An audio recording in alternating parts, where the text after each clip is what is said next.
Jam berbunyi menandakan pukul 12 malam. Saat itulah kejadian horor itu dimulai. Masih dalam duduk membungkus kue, tiba-tiba terdengar suara pintu. Yo yo yo, balik lagi di channel Lu Kudu Tahu. Lu pada yang paling tahu. Lu Kudu Tahu. Nah, pada kesempatan kali ini kita kedapatan email dari salah seorang subscriber kita nih, yaitu bernama Nur, yang menceritakan pengalaman horor dia, pengalaman horor yang diteror akibat penasaran sama foto penampakan makhluk halus. Udah gak usah lama-lama lagi, kita langsung aja ke ceritanya. Perkenalkan, nama saya Nur, wanita berusia 45 tahun yang mempunyai 2 orang anak. Di sini saya akan membagikan cerita pengalaman horor saya tentang teror akibat penasaran dengan foto penampakan makhluk halus. Pada 2017, sehabis Isya di gang rumah Nur mengadakan acara gladi resik panitia untuk acara pernikahan salah seorang kerabat. Setelah selesai rapat, Nur pun lanjut mengobrol dengan teman-temannya. Ketika ia sedang asik ngobrol, salah seorang temannya yang bernama J menghampiri dan berkata, Bu, mau lihat foto anak saya nggak? Nur dan teman-temannya pun penasaran, ada apa sih di foto anak berusia 2 tahunan itu? Ternyata foto tersebut adalah foto penampakan. Nur dan teman-temannya pun penasaran dan memperbesar foto tersebut yang ingin melihat dengan jelas bentuk wajah dan matanya. Tiba-tiba Nur menemukan sepasang mata menyala dan melotot, seakan-akan marah kepada mereka akibat penasaran dengan makhluk tersebut. Nur dan teman-temannya pun ketakutan dan memutuskan menyudahi rasa penasarannya. Nur lanjut mengobrol dengan temannya guna untuk menghilangkan rasa takutnya itu. Waktu demi waktu berjalan hingga jam menunjukkan pukul 11 malam. Nur ingat ada tugas pesanan untuk besok. Nur pun memutuskan pulang sendiri dan izin pulang duluan.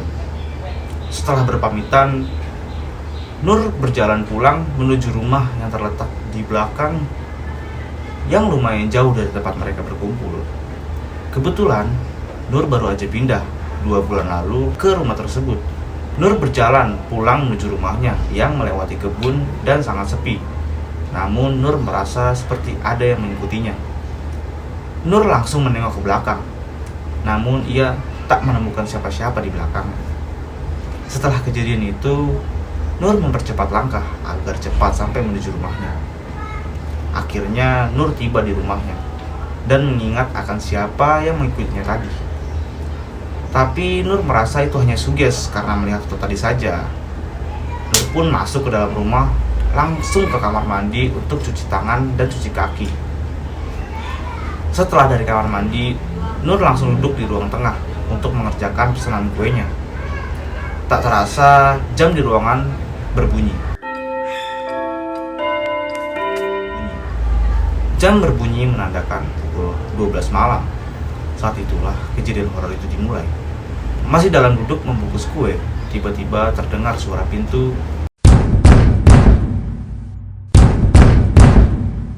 Pintu seperti didorong yang ingin masuk paksa. Nur penasaran dengan suara tersebut dan langsung bangkit untuk memeriksa pintu depan melalui kaca. Namun ia tak menemukan apa-apa. Bahkan rumah di depannya pun lampunya mati. Nur berpikir itu angin yang menandakan ingin hujan. Tapi tiba-tiba perasaan Nur pun menjadi tidak nyaman dan merinding. Lalu Nur bergegas melanjutkan membungkus pesanan kuenya. Kejadian tersebut berlangsung 3 kali. Nur berpikir itu aneh kalau suara angin, karena rumahnya baru ditempati 2 bulan dan gak mungkin suara pintunya terdorong angin yang menimbulkan suara keras. Pintunya aja masih baru kok. Suara pintu tersebut terdengar lagi, seperti didorong keras. Sambil membungkus kue, mulut Nur gak berhenti membaca ayat kursi, surat An-Nas, salawatan, dan apa saja yang bisa ia baca. Nur baru teringat kalau ia belum sholat Isya. Ia pun bergegas kamar mandi, ambil wudhu untuk sholat. Singkat cerita, Nur sudah selesai sholat dan kembali untuk menyelesaikan pesanan kuenya. sambil berucap kalau saja tidak ada pesanan kue, ia akan langsung lari ke dalam kamar untuk tidur. Sambil bicara, mulut Nur tetap membaca surat Yasin sambil mengerjakan pesanan tersebut dengan tangan yang gemetar. Suara itu pun masih ada, namun tidak sekencang tadi. Ia pun tersadar apa yang dilakukannya bersama teman-teman yang membuat makhluk tersebut tidak suka.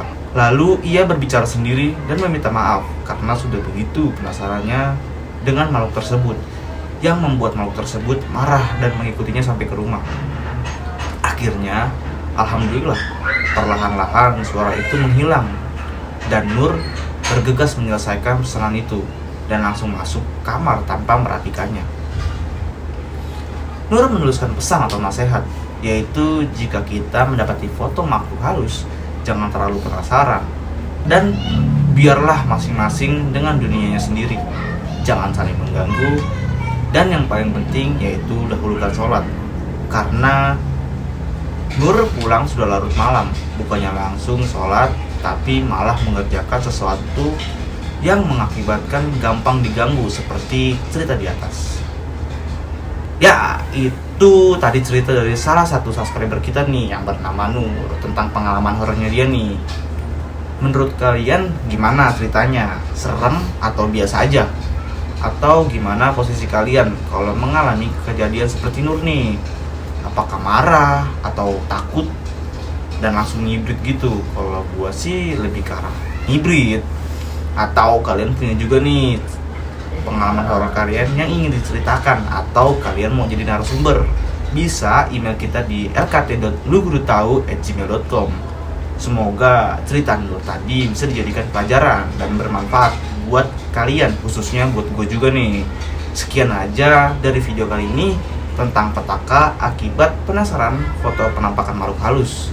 Jangan lupa like, komen, subscribe, dan share. Saksikan video kita selanjutnya. Bye-bye.